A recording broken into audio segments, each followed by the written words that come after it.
Hello everyone, welcome back to the course on DSP algorithms and architecture. Up till now we have discussed the concept related to the addressing modes. Now onwards let us try to understand the further concept, that is TMS 320C54XX instructions and programming.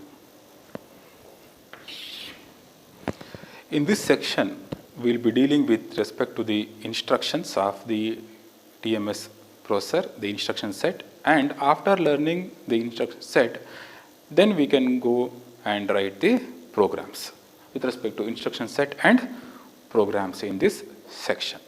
Before writing any program in any processor architecture, the first thing is to know the addressing mode very well. After knowing the addressing mode, then we have to learn the instruction set. After knowing addressing mode and instruction set, then we will be able to write the programs without any difficulty. In that aspect, now let us try to deal with respect to the instruction set of the TMS processor.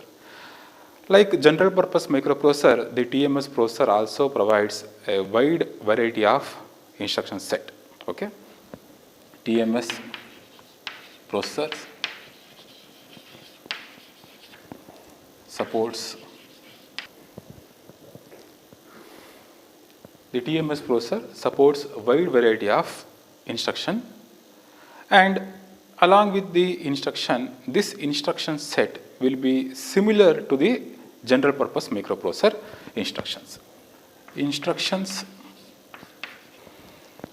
TMS instructions will be similar to those of microprocessor instructions. That means the instruction set of TMS processors will be more or less equal or similar to those of the microprocessor instructions. That microprocessor is going to come under general purpose microprocessor. That is the general purpose processor architecture instructions. And along with these two, it contains a large number of instructions in this architecture.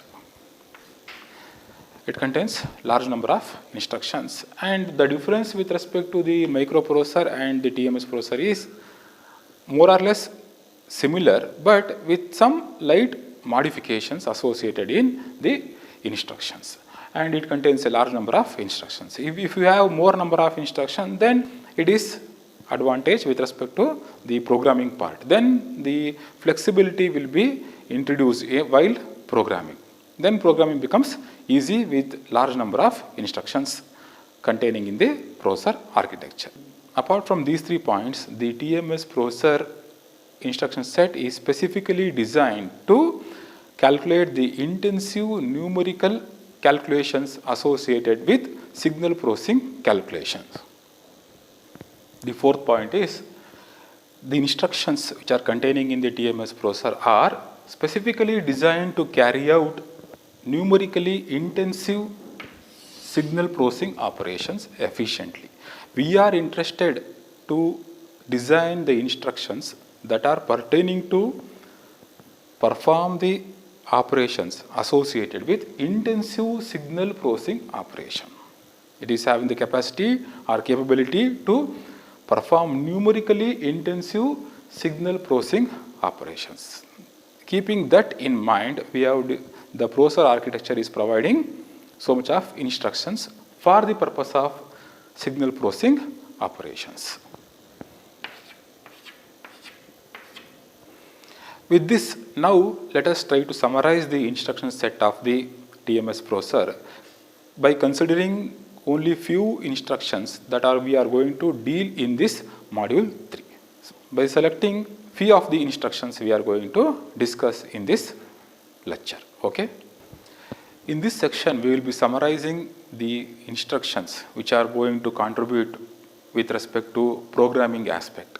Keeping in that mind, we are going to summarize the selected instructions, and we are not dealing with each and every instructions of the TMS processor. We are dealing with respect to the instructions that are going to be helpful in programming with some selected parameters. Okay, and that instructions will be helpful for the DSP algorithms and to write few sample programs by considering the summarized instruction set of TMS processor.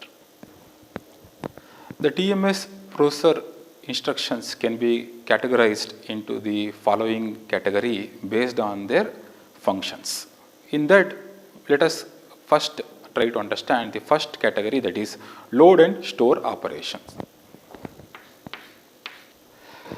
The examples for load and store operations are LD, LDM, ST, STM.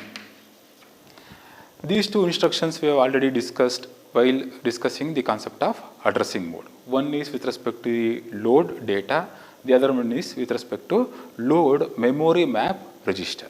And the same thing is going to be applicable for store operation. Store with respect to data and store with respect to memory mapped register. These two instructions are going to come into picture while we perform load and store operation. Here the term load refers to when we are taking the data from memory, when we are loading the data from memory. When we are retrieving the data from memory, then concept of load comes into picture. Load means from memory.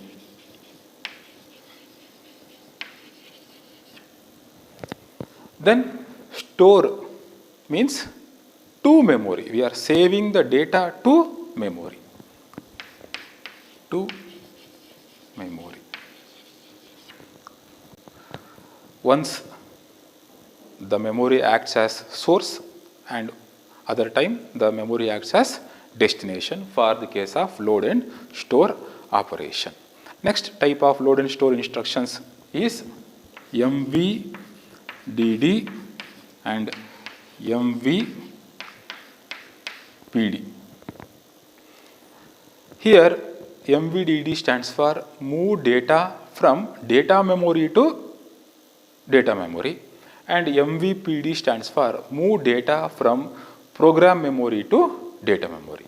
Here we are transferring the data or information from memory to memory space. Okay, but the thing here is we are transferring the data from data memory to data memory. Data memory to data memory. In this case, MVPD, we are transferring from data memory to program memory.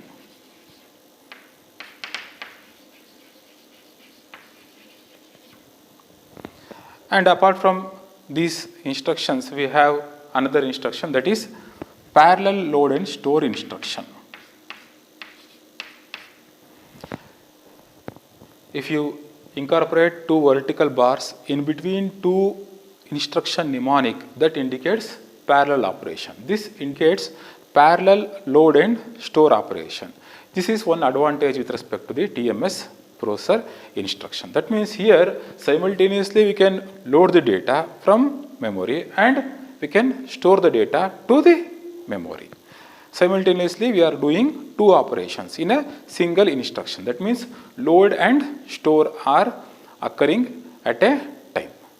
Okay, that means parallel load and store instruction.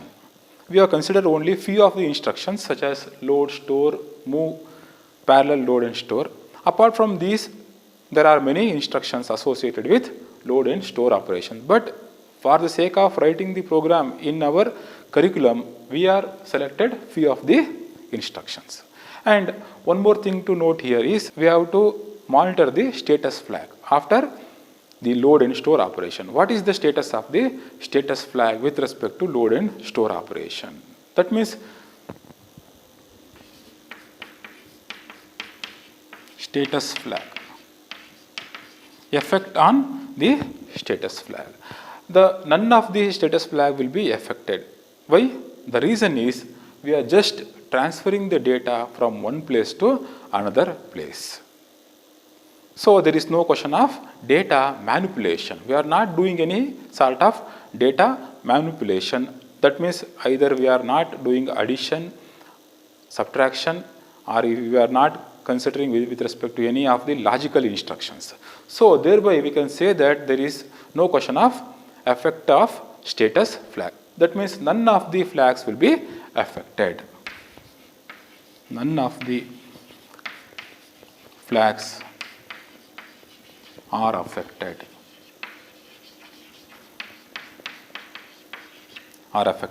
after the execution of the load and store instructions. Now next let us try to understand the second category, that is the arithmetic operations. Now let us consider the second category, that is the arithmetic operation. The arithmetic operation instructions are listed here. The instructions will contain, with respect to add instruction, add refers to add to accumulator. Add to accumulator. That means we are adding the content of the source operand to the accumulator. And here ADDC refers to add carry to accumulator. We are going to add the contents of accumulator along with the carry. In this previous case, that is add, we are not considering the carry, but in this case the ADDC we are considering the carry. That means we are add to accumulator with carry. Add to accumulator with carry. This is without carry and this is with carry. Similar operation is associated with respect to subtraction. SUB refers to subtract from accumulator. Subtract from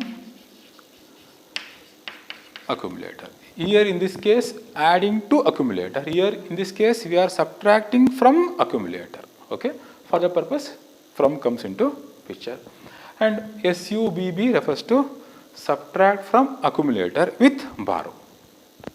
SUB, subtract from accumulator with borrow while handling small minus big subtraction. Next is multiply. MPY refers to multiply. Here we are going to multiply two operands which are pertaining with respect to dual data memory. One is with respect to one data memory indicated by XMEM. The other operand will be in YMEM pertaining to dual data memory. And here MPY is the advanced version of the MPY. A refers to multiply along with accumulator. That means here instead of XM into YM, we are going to consider either of the data memory operand is retained and the next operand will be multiplied with the contents of accumulator. That is the difference with respect to the MPY and MPYA. Next is MAC, that is multiply and accumulate. Okay, multiply and accumulate. Here what happens, the syntax may be like this. X memory location is multiplied with Y memory location and then that product is added with the source content and then stored in destination. Here we are performing two operations. First we are going to compute the product of X memory operand and Y memory operand. Then after computing the product, we are going to add with source operand and then we are going to store in the destination. That becomes multiply and accumulate. Next instruction is MACD. This is nothing but multiply, accumulate and delay. After performing the previous operation associated with MAC operation, then we are introducing some sort of delay. Okay, that is going to help while handling or while computing Z inverse. What happens? The element Z here is delayed by unit delay time. Z is inside this block. That block is going to be delayed by a time of unit delay time. Okay, for that purpose we make use of MACD. Next is DADD. Okay, dual precision add to accumulator. Dual precision add to accumulator. That means with respect to the single precision we are having 16-bit addition. With respect to single precision, we are performing addition by considering 16-bit operand. Suppose if you want to add 32-bit operand, then we have to make use of DADD, dual precision or dual operand, to perform 32-bit addition. 32-bit addition. Okay. After understanding the arithmetic operations, the instructions associated with respect to the arithmetic operation, now let us move on to the next category, that is logical instructions. They are operation performed with respect to some logical function. These are the examples for the logical instructions. The first one is the basic logical function, that is AND operation. AND here refers to AND with accumulator. And with accumulator. We need two operands, thinking that the one of the operand is in a immediate addressing mode, that is a constant value. That constant value will be ANDed with the accumulator and the result is stored in accumulator. In this case, AND M, that means AND memory with long immediate value. That means here we are going to perform the same AND operation, but the thing is one of the operand is located inside the memory. The other operand is located with respect to a long immediate value. That means a 16-bit operand. Here we are going to AND a 16-bit long immediate value with another 16-bit data that is containing in a memory location. And memory with long immediate value.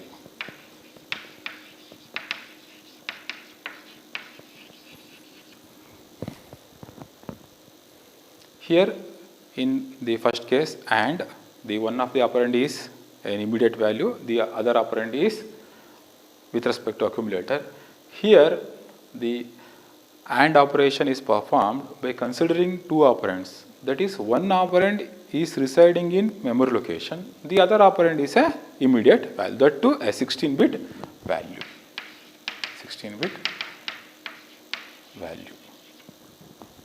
Similar operations are performed with respect to the other two logic function, that is OR gate, that is with respect to the OR operation, and with respect to XOR operation, OR, RM, XOR, XOR, M. And we have other two logical instructions, that is rotate and shift. ROL refers to rotate accumulator to left. Rotate accumulator to left. Then SFTL, this stands for shift accumulator logically. Shift accumulator logically. Why the term logically is not associated with respect to the rotate operation and it is associated with respect to shift operation? That means in this shift case, with respect, while handling the shift operation, we have left shift and right shift. While performing left shift, there is no issue, okay. But while performing right shift, what happens when you shift the data towards right? That means like this.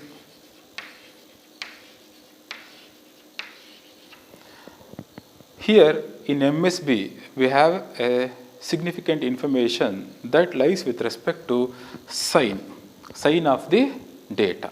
That is going to be lost.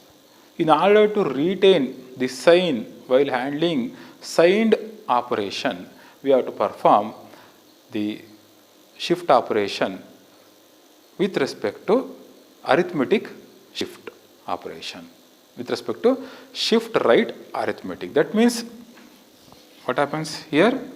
Here we are going to retain the sign bit, and then the same copy will be shifted to the next bit. That is the difference with respect to the term logically associated with respect to shift operation, and that is not associated with respect to rotate operation. Instead of ROL, if you write ROR, then you are going to rotate accumulator towards right. Then we have to understand the auxiliary logical operations. That we have two operations, that is we call them as test instructions. We call them as test instruction. As the name implies, in these two instructions, that is bit and CMPM, we are going to perform some test. Okay, we are going to do some sort of test on the operand. That means we are going to perform the test operation with respect to bit. In this instruction, we are going to test the bit. Out of here, if you consider a byte, it consists of 8 bits. If you want to know the B4, the bit number 4 is 1 or 0. If you want to know the status of the bit 4 or bit 5, like that, any of the bit from B0 to B7,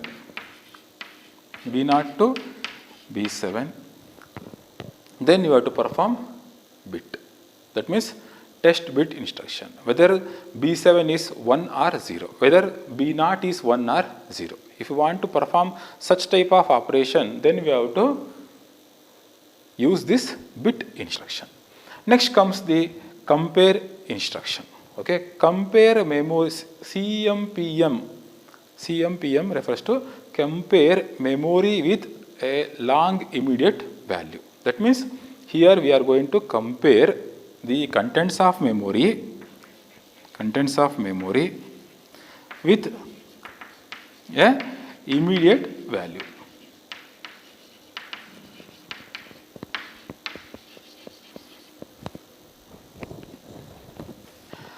What happens with respect to the compare instruction and test instruction is that in order to identify the particular bit, whether it is 1 or 0 in any given data, we have to perform AND operation. AND operation. That means in bit, the embedded instruction is AND operation. Okay, we are going to perform AND operation while handling bit instruction. Okay, and while handling the CMPM, that while performing the compare instruction, we are going to perform which instruction? That is the subtraction instruction. We are going to perform subtraction operation. That too, which type of subtraction we are going to perform there? We are going to perform non-destructive subtraction. What is the meaning of non-destructive subtraction? If you try to perform subtraction with respect to X memory location from Y memory location, then obviously the destination contents will be altered. Okay, if you perform 3 and 5, this operand 3 remains same after the execution, but this operand is going to change to 2 because 5 minus 3 is equal to 2. But this is not the case with respect to compare instruction. In this instruction, we are not interested in updating the result. That is, our intention is not to get the information that is 5 minus 3 is equal to 2. That is not our intention. Our intention is that out of 2 operand, we are going to compare such that which operand is greater or which operand is lesser, whether the both operands are equal, whether it is greater than or whether it is less than. A, we can take 2 operands, A greater than B or A less than B Otherwise, A equal to B. Our intention is to check the status of any of these three results, whether it is greater than, whether it is less than, or it is equal to. That means with respect to here, we are going to see the status flags associated with respect to greater flag. That means greater than that affects carry flag, less than that affects sign flag. If it is equal, then it affects zero flag. Why zero flag? Both are equal means what? There is no difference at all. The difference is 0. In that case, ZF goes to 1. That means the zero flag is going to be affected. With respect to the logical instructions and the previous category, that is the arithmetic instructions, what we are doing there? We are performing or we are manipulating the data. While performing arithmetic operation and logical operations, we are manipulating the data. In that sense, the flags will be affected. Whereas in the first category, we are just moving the data from one block to another block, where we are not seeing the status flag is affected, where the status flag is not been affected. But in arithmetic and logical operations, the status flags are affected. We can write status flags are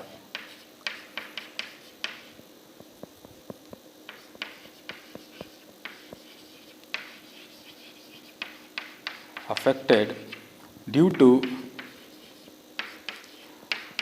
data manipulation.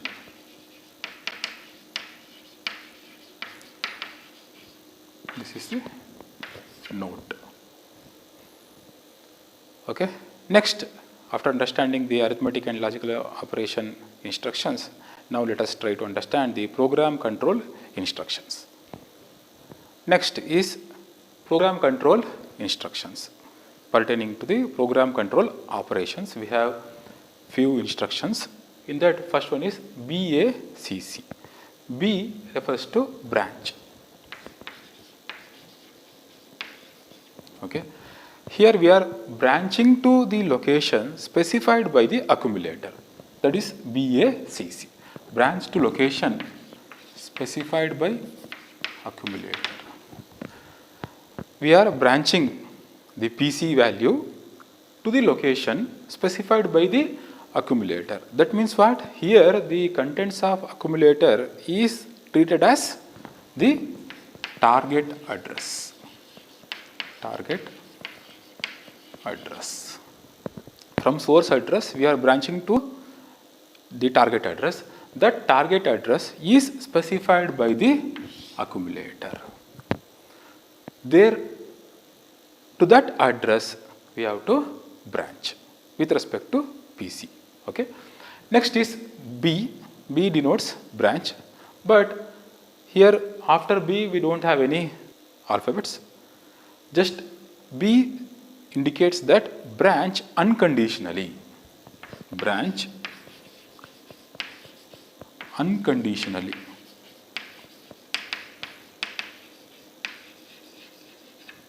Okay.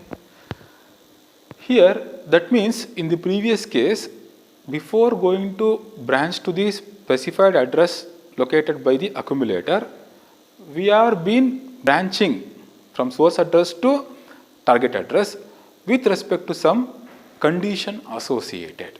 But in this case, there is no condition. Without any condition, or branching unconditionally. In order to understand, I will give you two examples, for one for BACC and another for B. If you perform conditional branch instruction, that means we can consider JNC L1. This is the instruction. I am taking an example of the microprocessor instruction in order to understand this concept. JNC L1. Here this part is instruction and this part is label. In this label we are going to get the target address. JNC refers to what? Jump if not equal to carry. That means before this instruction, we should know that before JNC L1, I will write here, I should know that before, when the concept of carry comes, if you perform any addition, that means prior to this instruction, which is the expected instruction, that is arithmetic instruction, that too with respect to add instruction. After performing addition prior to this instruction, we may see either carry is generated or not. In that case, I can use the instruction JNC, jump if not equal to carry, specified by the label. This makes sense. Okay. Instead of arithmetic operation add, if you just use load or store operation, then does it make sense?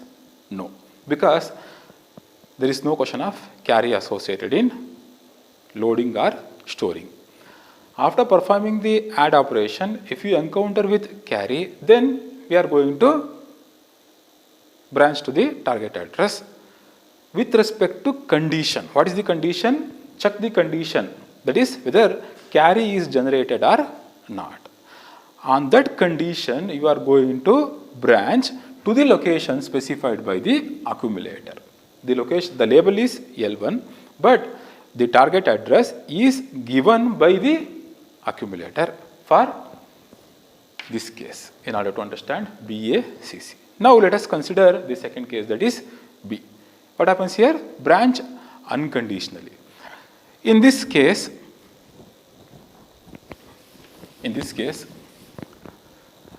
I can write jump L1. That means this instruction doesn't require any instruction prior to this instruction. It may be the prior to this jump instruction can be any of the instruction. Either it may be a data movement instruction or logical instruction or arithmetic instruction. Irrespective of the category of the operation, it jumps unconditionally to the label or to the branch address. Whether it is add instruction or data movement instruction, that doesn't matter here. It is jumping to the target address. That means what? It is branching to the target address unconditionally, without any condition. It is not dependent on the previous instruction status. But in this case, while branching, before branching, it was dependent on the previous instruction status result. Based on that, it was branching. But that is not the case with respect to the unconditional branching. Then next is call. Call means what? We are going to branch to the subroutine. Call refers here with respect to unconditional call. Unconditional call. That means branch to subroutine unconditionally. Okay. Next is call A. This refers to we are going to branch to subroutine to the location specified by the accumulator. Branch to subroutine location specified by accumulator. The target address is given by accumulator. To that address only we have to branch in order to work out the subroutine. Next instruction is RET. RET refers to return. Return from subroutine. Return from subroutine. Why we have to return from the subroutine? In order to resume our normal flow of operation. Then FRET refers to what? For return. For return. RET just return, whereas FRET refers to for return. Now the question arises, what is the meaning of for return and how it is different from the previous one, that is return? Here the term or the difference with respect to for lies with respect to the target address range. The target address range. If you are returning from the target address to the source address with respect to the two terms, that is, one is intra-segment and inter-segment.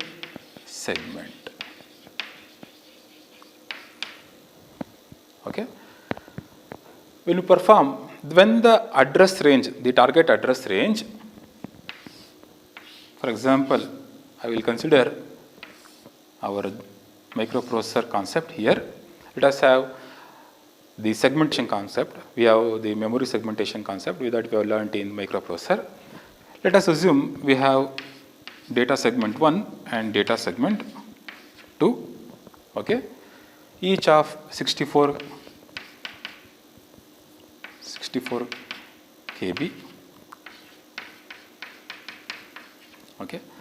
Here we have to understand one thing. The return address which is stored in the stack, that is with respect to the stack operation, if that is stored within this range, within the same segment, then it returns back to the original address with respect to this first case, that is return from subroutine. It is returning within the same segment, that is with respect to intra segment. The source address and the target address are confined with respect to the same segment. But that is not the case with respect to the second instruction, that is for return. That means you are calling from one segment to another segment. Okay, in order to store the return address, we have make use of the data segment 2. That means we are branching from data segment 1 to data segment 2. Then what happens? You are returning from data segment 2 to data segment 1. That becomes for return. Okay. In other words, we can say this first return as near return. Near return. Explicitly, if you want to denote, we can denote as near return, but that is not required. Just we say return. But here we have to use FRET indicating for return. That means it is returning from the inter segment, from different segment.